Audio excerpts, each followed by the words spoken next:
Welcome, everyone, to Therapeutic Astrology Podcast by me, Mana. But I am joined today by a very similar person, at least. The name is Manda Scott. Welcome. Thank you. Yes, we're going to differentiate our names very clearly for everybody listening. Thank Yeah. you. It's an honor to be here. I'm delighted to be invited. Thank you. So, you are from Accidental Gods. It's a Mm. podcast and it's also, you have a membership program. Do you want to say something about what is that, Accidental Gods? Okay. Um, I'll try and give you the edited highlights. If I look like I'm running over, just give me kind of cut signs. So it started 2018. My spiritual practice is shamanic. My partner and I, at the winter solstice of 2018, sat with the fire and did a winter ceremony. And as part of that, I had a set of visions which led directly to Accidental Gods being set up as a membership. So Accidental Gods membership was designed to teach at scale the things that I normally teach in small in-person groups in the shamanic training, but to teach the background and the foundations and all the things that we could teach at scale that don't need the one-on-one personal being in the roomness of the shamanic stuff. So Mm. what it boils down to, I think, is I am trying to get us to conscious evolution. I think we Yeah. need to upgrade the operating system of humanity. It's Yes. it's the old E.O. Wilson quote that we have Paleolithic emotions, medieval institutions, and the technology of gods, and this is not a winning solution. And we need not to do that. We need to consciously evolve our consciousness. And I think Mhm. it's possible, but the way to do that is to connect to the web of life in all of its extraordinary complexity and mystery and magic and wonder, and take our place as self conscious nodes in the web of life, where our job then is to ask the web, what do you want me to do? And then do it.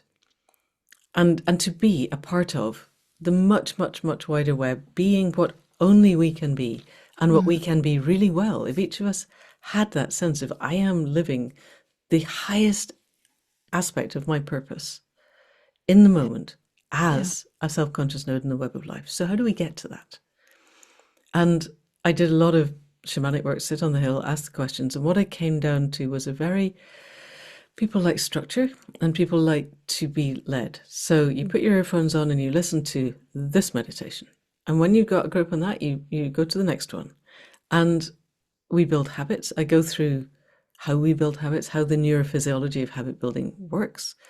And then we connect to the elements. Water first, because it's intermittently ubiquitous. That is, it's around, but Mhm. it only rains occasionally, unless you Mhm. live in Scotland when it rains all the time. But leaving that aside, it only rains occasionally, or you only shower occasionally, you only drink occasionally, you only pee occasionally. So it's not, when you get to air or earth, they're around all the time. So making it easy for people, start off with the one that every time you encounter water, you really connect with it at a heart level and you thank it for being there. And Mhm. you offer it your gratitude and your compassion and all of those things and work through the elements, and then there are other, I add to it. So it's grown since the original one. The original one was 6 parts and there was the 4 elements and then setting intention. And then a lot of this grew out of work that I learned when I was at Schumacher doing the Masters in Regenerative Economics. And I learned about Donella Meadows' 12 levers of change in complex systems. So the difference, are we familiar in the podcast, difference between complex and complicated? Yes, I'm Okay, familiar. I mean, okay. unless you mean something No, no, very no, I'm sure specific it's with that. Okay, complicated is linear and predictable, complex is non-linear and unpredictable. That's right. the really slow version, fast version. So a Boeing 747 is complicated. It Mm-hmm. has over 6,000 parts, but if I gave you a big hanger and the right tools and a big IKEA manual, you could fit it together and it would make a plane. And it might look like all the other planes. Certainly the people who are used to doing this, churn them out. Complex things. So people make complicated things. We like linearity and we like predictability. Complex things are everything that's alive. Ah, Cells are complex, okay. bacteria are Oh, complex, I'm the glad you organs that explained cells that. make up are complex. Mm. Humans are complex. The social systems that we have now built because we can talk to each other, you in Denmark, me in the UK, are hyper complex. And complex things are non-linear and not predictable. Yeah.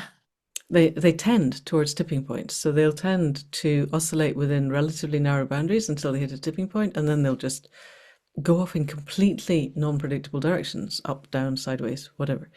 Mm. The web of life is a massive, complex system. Mm. And so how do we take our place in complex systems? And Donella Meadows had her 12 leverage points in complex systems. And right at the bottom was, so she was looking at human complex systems, was things like changing the tax rate. It doesn't really make a huge amount of difference to the overall. We're still in the death cult of predatory capitalism. We're just paying a slightly different level of tax. Right at the top two, the second to top one was shift the paradigm, which Yeah. is really what Accidental Gods podcast is trying to do. The very top one was abandon all paradigms, which is really hard.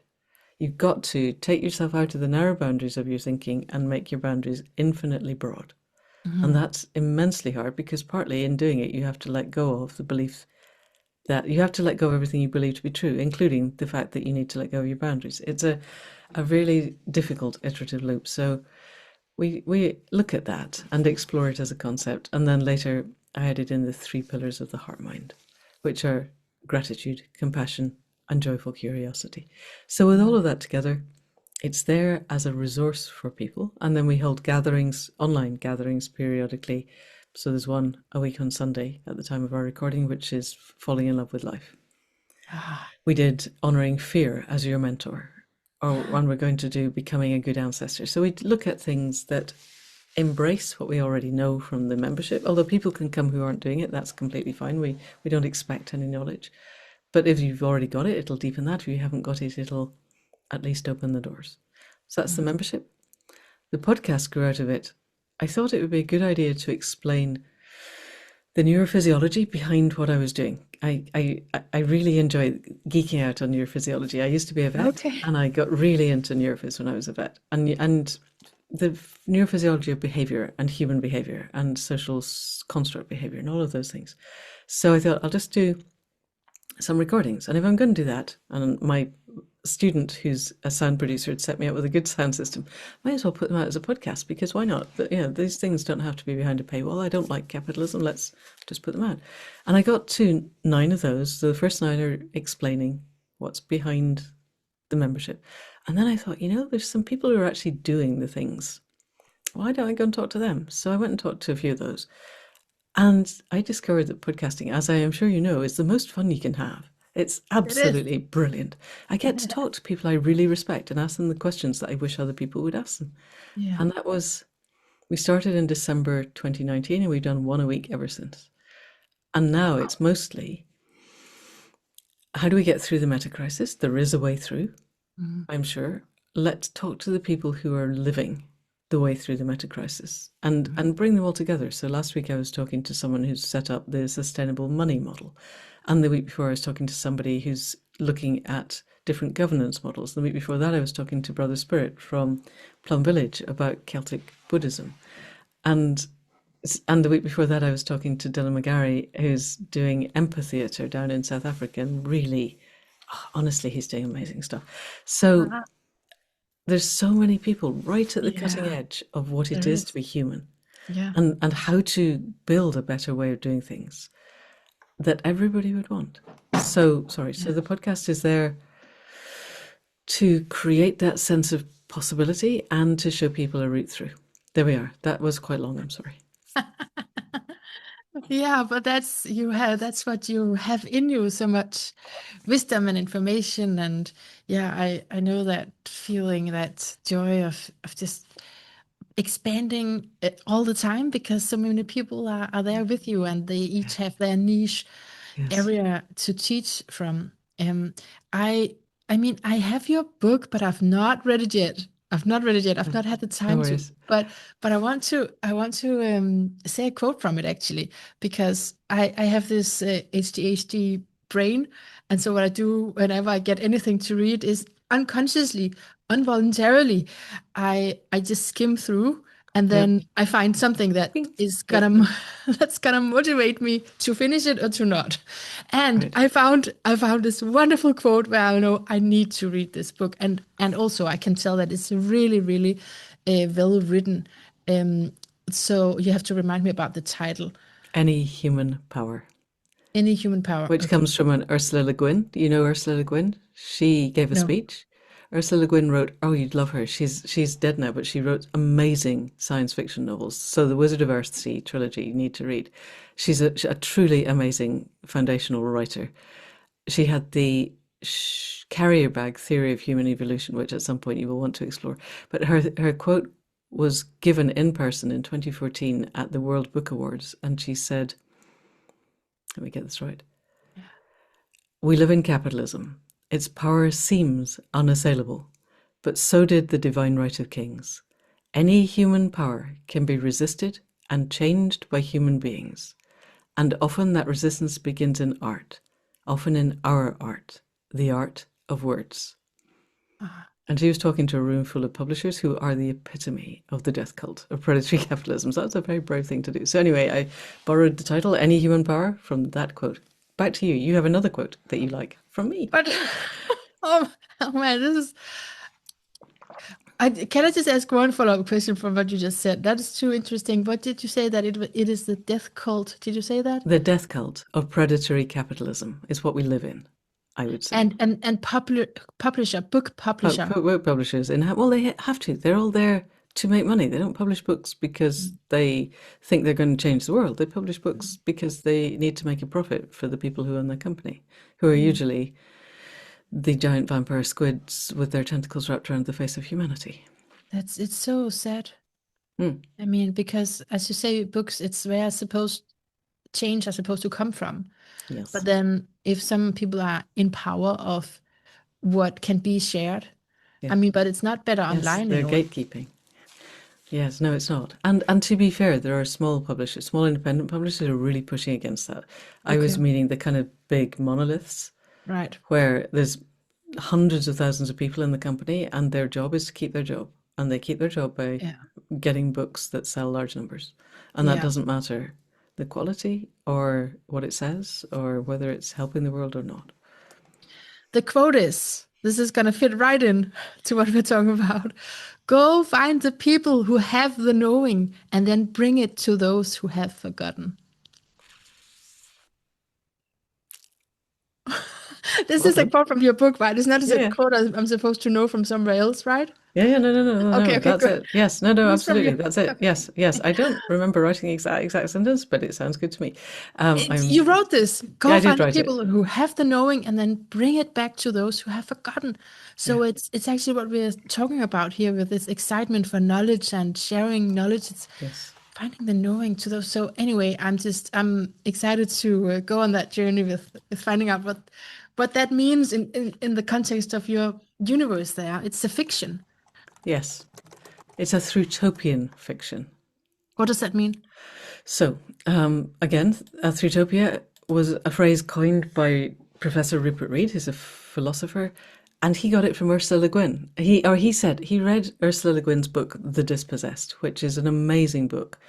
And he said, we don't need dystopia anymore. We don't need utopia anymore. We need Thrutopia, which and then he's a good friend. We work together a lot and we talk about Thrutopia a lot because I set up a writing masterclass because I realized I'm doing the podcast every week. I talk to people who are in this world. I think about nothing else now. And there's another quote from Amitav Ghosh, who wrote in The Great Derangement. And he said, future generations looking back at the Great Derangement, which is where we are now, will blame politicians and bureaucrats for their failure to act, which they should. But more, they will blame writers and artists because it's not the job of politicians and bureaucrats to imagine different futures. Wow. Which is true. And the problem is, I've been a writer since the mid-90s, and I love all these people. I set up something called the Historical Writers Association to help people to help each other. But they have to write a book to sell, to keep, paying the mortgage and feed their kids and heat the house. And they're all locked in. This is the genre I know. I am going to write, let's say, a crime novel or a thriller, and it will be predicated on the world being exactly as it is just now. And this world is not sustainable. It won't be this time next year. Will not be like this. We're in the middle of collapse. And we've very obviously been in the middle of collapse for a lot longer than most people know.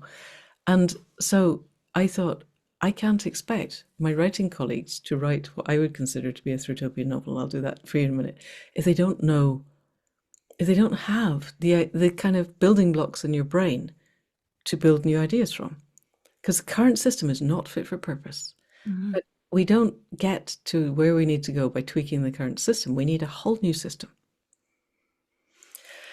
And it's hard to imagine that if you're locked in the current system. So I set up a masterclass so that we brought in a different speaker every alternate Sunday for 6 months so that people could listen to people at the edge of things and get an idea of what does a city look like if it's actually regenerative? How does a regenerative food system work?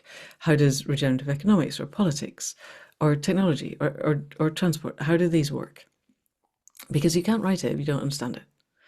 And people don't know where to go. They don't even know it's possible to do this. So they don't go and do the research because you don't know what you don't know. So I was talking to Rupert saying, would you come and talk on my masterclass? And he said, what are you calling it? And I said, I don't know yet. I haven't decided. And he said, it's Thrutopian. Oh, okay, cool. Since then, that was 2021, Yeah. I think. So now I have a definition of Thrutopian. So dystopian is bad things happening. We are living in a dystopia just now. Please, anybody listening, do not write dystopias. Really don't. Because where you imagine, one of the things about neurophysiology, our neurophysiology, is that if I read a good book, my brain does not distinguish between fact and fiction. Okay. If I read a book and it lives within me, it's well written, and the characters live within me, my brain does not know that this has not actually happened. So if I'm reading yet another one where the band of plucky humans are roaming the post-apocalyptic landscape, kebabbing each other over piles of burning tires, and the occasional one is trying to be nice, that's where we get to. Where you put your attention is where you get to. Human intention is the most powerful force on the planet, and intention is the focus of attention. But wouldn't you say with dystopias that having had those have made us maybe do something about our society before it was Have you noticed our society recently? in the past then, like But when it you were doesn't still work. If it was no. going to work, we wouldn't be where we are. The governor of Missouri is on record saying that he and the head of the Senate leader in Missouri, Republican, will not rest until they turn Missouri into Gilead. Oh no. So that's from They actually took it. So you're first of all giving people ideas, and second, if it was going to work, it would have worked by now. And it doesn't, because you can show people how bad things are. But unless you give them an alternative behavior that will work and that they can see will work, what can they do? This is the equivalent of me holding a gun to your head and saying, change your behavior, or I'm going to shoot you. And you're like, well, what do I do? Do I blink? Do I not blink? Do I stand on one leg? Do I walk backwards? Do I speak French? Do I not speak at all? Do I stop breathing? Do I breathe? You don't know what to do. And your parameter, and actually what I want you to do is speak Chinese, and you don't know how to speak Chinese. So you're going to die. And it's not useful if you don't give people a really plausible route map. They cannot change their behavior. Neurophysiologically, it's not possible. And you're saying it has to come from the arts. That is what was in that quote. Yes, I think so. And utopias are great. And this is where I differ from Rupert, because The Dispossessed, Ursula Le Guin, is a brilliant, brilliant book, and it's a look at how we could be as a human species if we were slightly different, but it's set on a different planet. And I think that's utopian. And utopias are interesting to give us a vision of where we might go. But if we can't see how to get there from here, I think we're within a decade of collapse, total collapse, as opposed to the slight collapse we're in at the moment. We're hitting biophysical tipping points from which there is no return, and there will be no bands of plucky humans roaming the post-apocalyptic landscape. It's not a thing. People seem to think, everybody thinks that they will be part of the survivors. And they think the sea levels will rise a bit. People, even now, I read a report recently of what happens if the AMOC switches off. So that's the AMOC, the Atlantic Meridional Overturn Current, which we used to call the Gulf Stream, which is the reason that Britain is quite warm and temperate and Denmark isn't quite the temperature of Russia. And it is switching off. And they go, it'll be quite hard to grow crops. You guys, honestly, it'll be minus 40 degrees centigrade in the winter in the UK. Glasgow is at the same latitude as Moscow. London is at the same latitude as Kiev. Look at them. Our infrastructure is not set up for that. There will be no water flowing in. There will be no sewage flowing out. There will be typhoid in every city within a week. But don't they have Growing a plan for crops, that? they don't even think about it. It doesn't cross their minds. At the moment, we are killing the oceans quite fast. Between 50 and 85% of our oxygen is produced by phytoplankton, which is, there's two lots of plankton. There's zooplankton, there's phytoplankton. Zooplankton are the little animal-y ones that take in oxygen and give out carbon dioxide, and the phytoplankton, of which there are much, much more, take in carbon dioxide and give out oxygen. We are a combination of runoff from industrial agriculture, microplastics, mostly from car tires, but also from all of the stuff that we wash ourselves in and clothes that we wear in the wash. And yes, I am wearing those clothes. And acidification as a result of carbon dioxide uptake. We are killing the oceans. There is a dead zone the size of Belgium in the Gulf of Mexico. And it's an oxygen sink.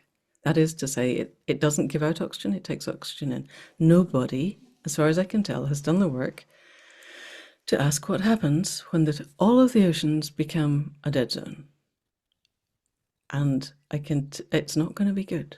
I used to be a veterinary anaesthetist. I can tell you for 100% that if we end up at 30% of the atmospheric oxygen we have now, there is no surviving. Nobody can live at 3%. It's the equivalent of standing on top of Kilimanjaro. And that's at sea level. And nobody's taking this on board. I've read a report by, one last thing, a brigadier in the British Army who decided that he needed to work out the impact of climate change on the military, and he went to his boss and he said, I want you to pay me to do this. And his boss said, no, we have a pass on climate change, we're the military. And he said, I don't think we do. And so he went and got the money and he did lots of research and it was really good. And he worked out that by 20 something soon, I can't remember, I think it was 2050, it might have been 2040, the temperature of the water in the Arabian Gulf will be 38 degrees centigrade. Therefore, his uptake from that was we won't be able to draw it in and use it to cool the engines of the naval vessels, which is true. 38 degrees centigrade is human blood temperature. Also, everything in the Gulf will be dead. What we do with our naval vessels is the least of our problems, but people don't think widely enough. I'll stop ranting in a minute. People aren't thinking. So we need the thrutopias. We need this is where we are. So my definition of a thrutopia, which is what you asked in the beginning, we start in a recognizable present and we create fictional, or if you want to write non-fiction, or you want to write crime thrillers or romances or fantasy or thrillers, you can write whatever you want, but you write it within a world in which people are walking through the route from a recognizable present towards a future that we would actually be proud to leave to the generations that come after us. And that's possible, but we would all need to be doing it together. And that means letting go of all our pathetic little tribal divisions and actually working out what do we value, that we share values, and how can we build structures that actually work instead of the ones that have grown by default and are essentially designed to shovel value to the top. You have a question, I can tell. I'll shut up. I have many. I have many. Oh man, but it's also so overwhelming when you hear all of that, and it just blows your mind. But yeah, I think I want to ask you a few questions because then you can pop the answers in there. So I want to ask you about this quote, what it is we have forgotten, something about that, what it is, the knowing that we have forgotten. And I also want to talk to you a little bit about astrology because, I think I read a blog post or maybe I listened to a blog post from you where you also say that astrologers have said this, and so I know that you're somewhat into astrology, right? Yeah, and so I do want to ask you about also what you're going through, and usually I'll do that a little later, but I think it's just so important for this conversation. So you can say what you want to say about it, and I can give my reflections afterwards. Does that all make Sure. sense? Yes, it all makes sense, Okay. except the quote. So tell me, go back to what's your Yeah, question again on the quote? yeah. It's 'Cause- what is it? What have we forgotten? What have we forgotten? I think we've forgotten that we are an integral part of the web of life. Ah, And I yeah. think we forgot that a very long time ago in our culture. Indigenous people still remember it. I work with a man called John Young, who set up the art of mentoring, amongst other things. And he's a white person, but he was trained by Indigenous peoples in the United States. And he's done a lot of work with young people. And he says by the age of 12, the average Indigenous youngster has made meaningful relationships, so two-way reciprocal relationships with over 400 other species. Other species. Correct. 400 different, not just 400, 400 robins or 400 cats, 400 other species. And they Oh. know themselves in the marrow of their bones to Mm. be part of a greater web. Mm. And Mm. our culture lost that, I think, 10, 12,000 years ago. Because you can't conduct our modern agriculture that is dominance based if you know yourself to be. You can't do it. We know there's a wonderful woman called Lila June Johnson who did her PhD and then published a paper on Indigenous systems of landscape scale agriculture. And every Indigenous culture on every continent has conducted landscape scale agriculture, but they conduct it with the web of life in Mm. co-creation so that there's increased biodiversity so everything flourishes, not just the people. Mm. And we don't do that. And so something happened at the dawn of our agricultural system that broke our knowing of that. And it Mm. also broke our... So let's say a human being goes through childhood, then adolescence, then into adulthood, and then into elderhood. And there's another white man in America who's worked a lot with Indigenous people, Bill Plotkin, who says that our culture is locked in early adolescence.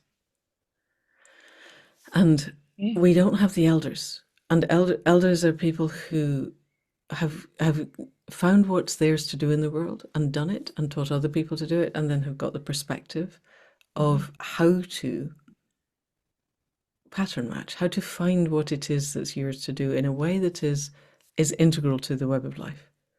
And Mm. because we aren't integral to the web of life, we never get beyond early adolescence. We're still busy showing off and trying to prove how good we are and climb the trees highest and run fastest and throw the spears furthest or whatever. We get locked there and we need to grow out of that. So what we've forgotten is how to grow up and how to make the connections inside. There's another guy, Dick Schwartz, who set up a therapeutic system called internal family systems. You've heard of it? And he Yeah, we, says almost all of us, almost all of the time, are walking around in a state of internal civil war, yeah, yeah. which is true. You'd say that to almost anyone in our culture and they go, oh God, it's not just me, it's all of us. Mm. But we have the tools now in our culture to declare an inner truth and then to work so that our parts begin to work together. But you talk to Indigenous people and they're like, what? Indigenous people are still in healed whole cultures, not the ones that our culture has destroyed. And of course, there are reducing amounts of those. But it's not the natural state of humanity. The natural state of humanity is to be whole. Yeah, And yeah. the natural state of humanity is to be an integral part of the web of life. And that's our birthright. Mm-hmm. It's who we are. And we can still get there. It is Mm-hmm. still possible. That's what Accidental Gods is for. That's what I teach shamanic work. That's what that's for. It's not impossible. But Mm. it does take a lot of work because we have to declare an inner truth and get a degree of inner coherence, and then we have to talk to other people in a way that is coherent, and then we have to talk to the web of life in a way where the parts inside us that judge and project are not getting in the way. Yeah. Yeah, beautiful. Yeah, because then that's also where there's something we can do, and that is not very far from what you would call trauma therapy. Yeah, it is. It is in many ways, especially if you're into Thomas Hubel's form of trauma therapy. He's written a book with Dick Schwartz, and I think it is very like that. And if Thomas Hubel says trauma is a moment frozen in time, and the energetic flow is data flow, and that if we can unthaw the parts of ourselves, or unfreeze the parts of ourselves that are stuck, then we can begin to get energetic flow. And a whole human is energetic flow. Well, that's what we are, that's what we're for. And then the channel's open to the rest of the web of life, and we can connect and we can ask what. So my sense is that the highest calling of any human being is to ask of the much greater web of life, what do you need me to do? And then respond to whatever is asked of us, knowing that we are playing our part in a much greater whole. We don't need to know why. I don't need to ask, why do you want me to write a book? I just need to know that's what you need of me just now, and I will write this book the best I can with help. It's not like I get the one ask and then 18 months later I produce the book. You want me to write this book, you will help me write it. I'm glad that because you repeat this point, and I'm glad you did, because I wasn't exactly sure what you meant the first time you said it. But it's because you have your terms and you call it the web of life. And so you could maybe also some other people would call it maybe the cosmos, or the universe, or the divine order. Like there is something leading us. Yes, That's the I idea. think yes, definitely it is. I think the web of life is a very embodied thing. So it's the tree outside the window and the red kite and the spiders and the squirrels and the grass and the spirit of the hill, which I talk to a lot because I can. And they're embodied and embedded in this planet. The cosmos I think it's an integral part, but I think there are orders of connectivity and there are orders of action, and maybe what we might call higher echelons of being. So I think connecting to the web of life is one thing, and I think once we have connected to the web of life itself is connected to the powers that be, that all that is, the cosmos, whatever you want to call it. Okay, But I like think the that. web of life is very integral to Gaia, to this planet. Okay, Does that make it's sense? Earth embodied. Yeah, Yeah, yeah. Interesting. Okay. Okay, and one more question before going back to the astrology part. But because you said something in the beginning about, like, we can, this is my own word for it, but transcend paradigms. Mm. Uh, and so, yeah, I mean, but you said your podcast is about a new paradigm, but you could also go beyond and not have any paradigms. That's tricky. Okay, yes. So let's take a step back. So I don't know if you're familiar with the work of Ilya Prigogine. He was a Nobel Prize winning, he was actually an organic chemist, but he did a lot of work on systems. Mm. And he said that any system increases in complexity until it reaches maximal complexity, and then it reaches a bifurcation point where it has two options. It either crashes into extinction or it emerges into a new system. And there have been a lot of people since who have mapped his organic chemistry systems onto human cultural systems. So I think we can say that he was right and that this is a thing. And the thing about a new system, emerging into a new system, is that a new system is not predictable from the perspective of the old system. Yeah, no. So we say new paradigm. I think system paradigm, emergence into a new system, emerge into a new paradigm are pretty much the same thing. So the butterfly, the example or the metaphor that everybody gives is the caterpillar is munching its way along a leaf, and if you handed a caterpillar to someone who arrived from Alpha Centauri and said, "What do you think this is going to be when it grows up?" They go, "Bigger caterpillar." Yeah. They would not say it's going to be a butterfly. If you didn't know Earth biology, that's not on your list of possibilities. I saw a little tiny, very brightly coloured moth yesterday, and I thought, I've seen the baby butterflies. They're like this, but they're not. Obviously, it was just a very small species of moth. So, and what happens with the caterpillar, and this is a metaphor we're using a lot now, is it spins its little cocoon and it goes into the pupal stage, and then it dissolves. All this is caterpillar just becomes DNA soup. There is nothing of the caterpillar left. And then arising in that, new cells that we call imaginal cells, and they begin to clump together. But in the beginning, they're destroyed by the rest of it as being foreign bodies. But they keep emerging and they keep emerging, and then they clump together and they make little imaginal islands. And then the imaginal islands come together and make imaginal organs, and then the imaginal organs clump together and they make a butterfly. Yay! But you couldn't predict the butterfly from the caterpillar. So we can't predict the new system, the emergent new paradigm from the old paradigm. If you can predict it, it's not a new system. You just painted the wheels on the bus a different color. So letting go of all paradigms is allowing that there will be emergence and we can't see what we're merging into. But what I think we can do at the shifting paradigm, one step down, is describe the value set that will most likely create an emergent system where humanity is stepping into our birthright again. Because crashing into extinction is a deep possibility. We're in the middle of the sixth mass extinction. There have been 5 before. There's no reason there won't be a 6th. And it took 64 million years to get from there to here, from the fifth mass extinction to now. So we could create, and the definition of mass extinction is the loss of 70% of species over 2 million years. And we are doing this in one human lifetime, which in geological terms is not even a blink. It's like a microdot on a microdot. So, in some ways, you could say this is an extraordinary achievement, and the other ways you could say it's incredibly stupid, or both. It doesn't. There's no reason it can't be both. So we could be heading for the crash into extinction. That is a thing. And one of the things that I think we imagine 70% of all species. That means most of the birds will go, but there'll still be a few. Complex life is everything from bacteria upwards, and 20% of the life that we know of on the planet are the bacteria in the rock layers under the earth. We're talking dead zone, the ocean's total dead zone. Nothing recognizably living on the surface of the earth. There may be a few bacteria under the earth, but there will be nothing. There won't even be earthworms. There will be nothing. When are you talking about? I have to ask you, what year are we talking about? Well, that's an interesting question. It depends on cascading tipping points, and I think I've been saying the end of this decade for quite a long time, before the tipping points are reached beyond which we will not really struggle to get back.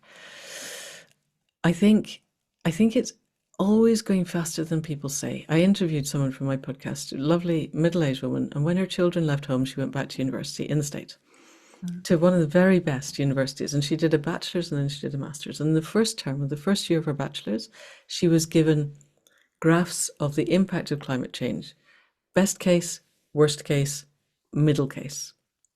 By the time she was in the first year of her master's, we had already exceeded the worst case she was given on the first term of her first year of her bachelor's. We are extremely bad at assessing risk in this case because we don't like the outcomes. So like fundamentally, I don't think we've got very long. Okay. I had a dream vision where I saw the date of my death. I suspect I might die before the real crash comes, but not very long before it. Okay. Oh man. Okay. Now I have time against me, and I have important questions. So, because you mentioned dream, I just want to remind us both about that topic, because I just obviously only read the very beginning of your book, but there was something about dream work there. Yeah. And I teach shamanic dreaming, so dreaming is a big thing in my world. is it a big thing that you Totally. teach several things, but this is like a major thing that you teach? My spiritual practice is shamanic. I don't think anyone in the West can be a shaman. We need to be clear about that. But I teach shamanic practice, which is we can use the tools of shamanic practice to connect to the gods and the guides and the spirits of the land on which we live. In order to ask for help, any shaman or a shamanic practitioner has two roles. One is to ask for help and the other is to give thanks. And everything else arises out of that. It gets a bit more complex after that.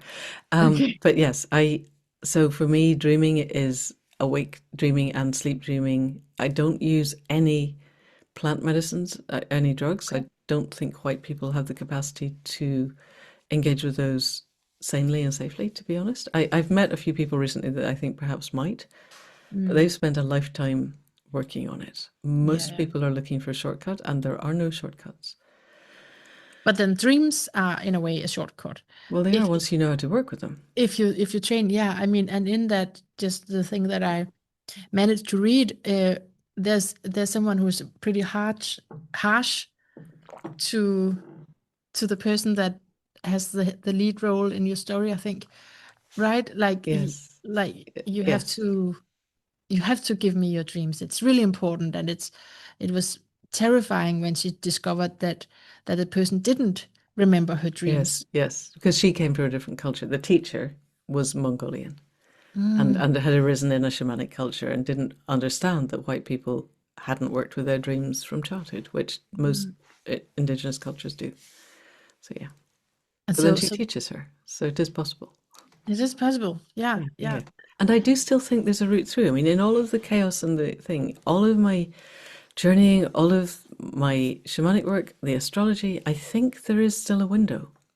But we have to give it everything. Can you tell me about the astrology then?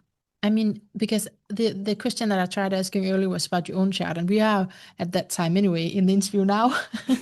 But anything you want to say about astrology, because it's also a discipline of yours. Well, yes. So we've Okay. got the I'm sure your listeners know we've got the Saturn Neptune conjunction at 0 degrees of Aries, which hasn't happened since 4361 BC. We also have then later in the year that minor grand trine between Pluto in Aquarius and Uranus in Gemini with Neptune, and they're all at 4 degrees. Sorry, Neptune will still be in Aries. They're all at 4 degrees, and that's a minor grand trine. And I read somebody last week who said that that last happened 14,000 years ago. That's the only person I've heard who's even been able to put a name on when it last happened. It's Wow. certainly a very, very long time. Yeah. So the Saturn Neptune at 0 degrees of Aries, it hasn't happened for 6,000 years. It's a Mm. total reset Yes. of our energy. And I think it opens the doors to conscious evolution being possible and being supported in ways that we need. Yeah. If we can surf the wave of that energy in intelligent ways, make it our priority to grow into all that we can be and to let go of the trappings of the death cult of predatory capitalism, then I think we can still do it. Very You briefly, I think also, there are three things we need: clean yeah. air, clean water, clean soil. If everybody, every single person on the planet woke up tomorrow morning and said, clean air, clean water, clean soil, those are our priorities, capitalism would be over by tomorrow night. It's not hard. It's a thing that we all agree to do. And we could agree to do something else. And frankly, we're facing extinction. I think it would be quite I useful if we mean, did that. it's scary that it's not a priority. It's so I think fundamental. they're pretty obvious. Yeah. Uh, but but you also mentioned earlier about how we are to do what we're told. Yeah, that is when I was commenting on the web From of the web of life. life. Yes. Yes. But that So requires that we can hear it yes, authentically. And we're how not projecting. how do we do that? Well, Because that's the if you shamanic get work. if yeah, that's the shamanic work. But if you get this intuition, then how are we not still shaped by, oh, I can also, Yeah, yeah, make exactly. a living on this, or Yes, exactly. it can It's be other. hard. That's really hard because we still live in capitalism. We all still have to pay the bills. We have to. Yeah. Yeah. And how to shape capitalism from the inside into something that isn't extractive. But if we all decided we wanted to do that, we could do it. It's not, this is what the podcast is all about. I literally spoke to somebody yesterday who's set up something called the sustainable money model, which is exactly this. How do we use money in a way that isn't the commodification of suffering? It's not hard. Okay, so money is one thing, and that's because I said making a living of it, but also just the idea, could it be squeezed into what is already here? No, This is really, we are talking about we something need a that's, whole new system. yeah, We right. need total systemic change, But Mana. that's yes, and that's the danger. If I feel, oh, I'm to do this, but what But you're I'm not doing this getting, alone. yeah, Remember that. You connect into the web of life. You're yeah, supported by the web of life. You okay, create your communities of place, purpose, and passion. And you do it within community. This is not a thing that each of us does alone. We can't do it alone. We have to build the communities. We have to build the momentum that when you read Any Human Power, it's about building a global community with the momentum to make the change. I will read it because it's so well written. I mean, how many years Thank have you. you been an author? I wrote my first book in 1996, whatever that is, 40, 30 years now? 30 years. And you've written ever since? Yeah, yeah. There's been quite a long gap for the last 10 years because I wrote Any Human Power, and before that there was a bit of a gap because I moved on to a small holding and I've been doing other things, and I got a bit disillusioned. But then I realised that we need the writers to write the way through. Yeah, So yeah, I'm writing a new book now. Yes, you're and it's back. great fun. Yes, That's why you have this auto email. yes, I do. Yes, yes. The please leave me alone because I'm writing a book email only. I'm less polite than that. Yes. That's really good. That is good. I mean, because I think it is more difficult these days because there are Mm. so many information, contacts, things to do. It is harder to just cave up and Yeah, do the really. work. Compared to when I started writing, my goodness, is it much harder? Yes. Yeah. Oh, Yeah, you really have lived that. yeah, Yeah. yeah. Okay, so I'm looking at your chart here in the background, and I think I really would love to use some time on it because it's so important. Okay, I want to ask you, have I'm you pulling mine up. Yeah, have you felt that? I'm just gonna ask you, Mandy. I Go mean, on. from Amanda to Mandy. No, Have you Manda. There's no Y at the Manda? end. Yes, Manda. yes. Sorry, Thank did you. I say Mandy? You did, Manda. Amanda. Thank you. Manda. Yes. But no Go. A, so not No, at the Amanda. beginning. No, correct. Yeah. Absolutely. Yes. Manda and Mana. So have you felt always different? Have you felt that?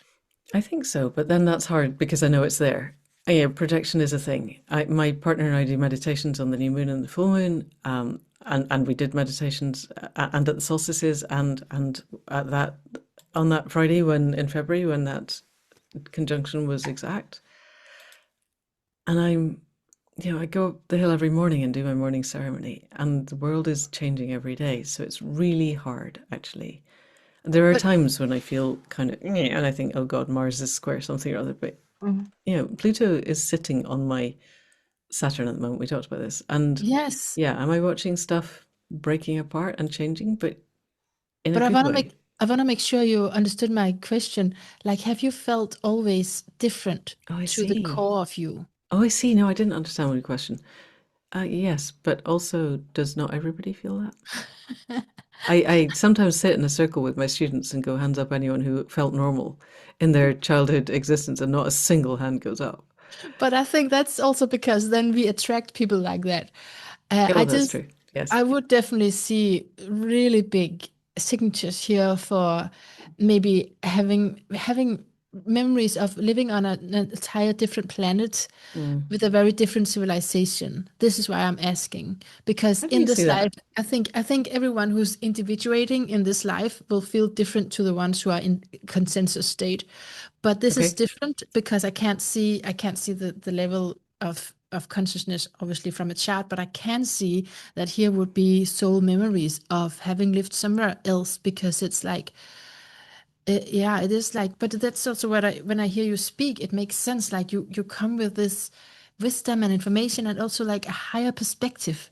It's that Aquarian higher perspective, and it can seem so strange that other people don't catch up to it. Hmm. But it's like it's encoded in you in a way from I think you're from somewhere else. Is what I'm saying. But what do you think? I think interestingly, many years ago, so in the 80s, I had a very, very amazing acupuncture practitioner that I used to go to, and she could feel my pulses and tell me what I'd been dreaming. She was astonishing. And one day I was broken because someone I'd been in love with had ignored me, as they usually did, and it had all fallen apart.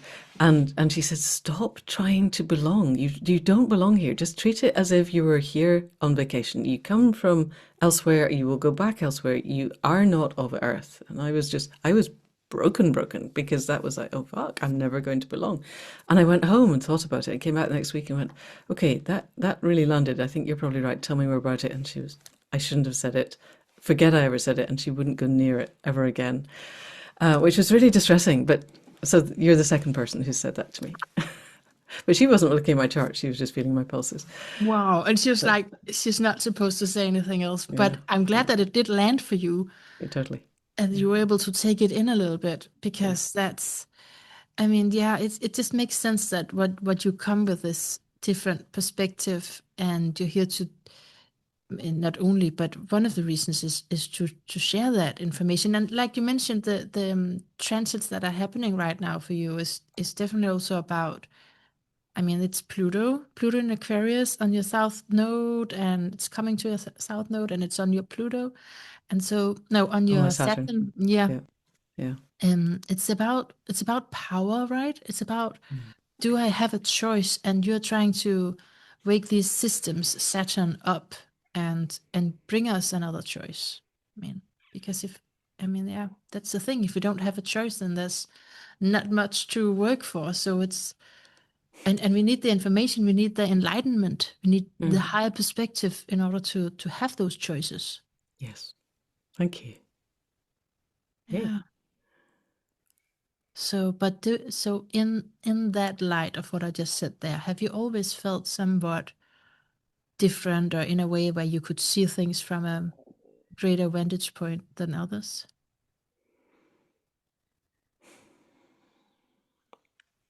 I think probably, I mean, it's hard, isn't it? You look back and it, now that my spiritual path is different. I knew from when I was very, very young that I wasn't ever planning to make heterosexual relationships.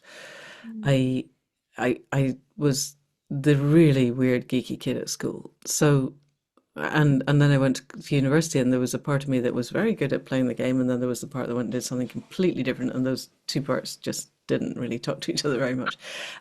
So yeah, I've never really bothered to try to fit in, and I have always been incredibly grateful that our generation of women didn't have to, because that's an extra. It shouldn't be that is an extraordinary gift, but my goodness, my parents' generation, my grandparents' generation, all the way back, not a single one of them would have got away with what I got away with. So there's not too many generations ago, women who were me would have been burned at the stake. Just for anything, I tick any box of any of the things that I do. Wrong spirituality, wrong sexuality, wrong ideas, gone. And So that's the yeah, thing. That's what makes you wonder, like maybe you're not from around here. yeah. And you also have that in you of the web of life and the interconnection, and maybe you were used to something very different. And Mm, yeah, that's just, I mean, I know it's close to being individuated on in this personality and where you're seeing more. I think that, but there's a slight difference from what I'm talking about with actually having had incarnations somewhere else. Maybe many of us have, but this chart just shows soul memories of that. okay, And that's thank you. also what I hear when you talk, like it can be different because you know it in yourself, like you know it. Right. Yeah, that makes a lot of sense. Yes, yes, I do. It feels real to me. I think I'm very wary of projecting and all of the stuff, because whatever may have been in the past, I am here as a human being now. And Mm. I still Yeah, have, the you're here. Paleolithic emotions and the medieval institutions. And I've still got to look at how I use who I am and what I am in human ways. But it feels really exciting, this moment in time, because nothing will be the same when this Mm. moment is done. And it's given to those of us alive to give everything we've got to making the emergence into a new system, which would be amazing. Can you imagine if every human being was living to their fullest potential as integral nodes in the web of life? It would be amazing. And I think we can still do that. I don't know how we get there, but it's not my business to know how we get there. It's my business to light the fires of possibility and let people walk towards them. We don't even have a government in Denmark anymore. You don't? Oh, No, that feels good. because that's Yay, well no, but done. we well done. No, but we voted to all two different parties. There are so many sub parties now, so they don't know who's in charge, and we're just waiting. At least that's last Yeah. I checked. It's the news are really boring. Journalists are really bored at the moment because there's nothing is happening. They don't know what to write about. They'll just Oh, so I want you to read Any Human Power, and then I want you to bring together the coalition.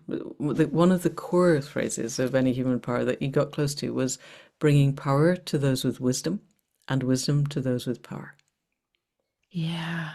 Can you do that in Denmark? Because if you could do it in Denmark, you could be an exemplar for the whole world.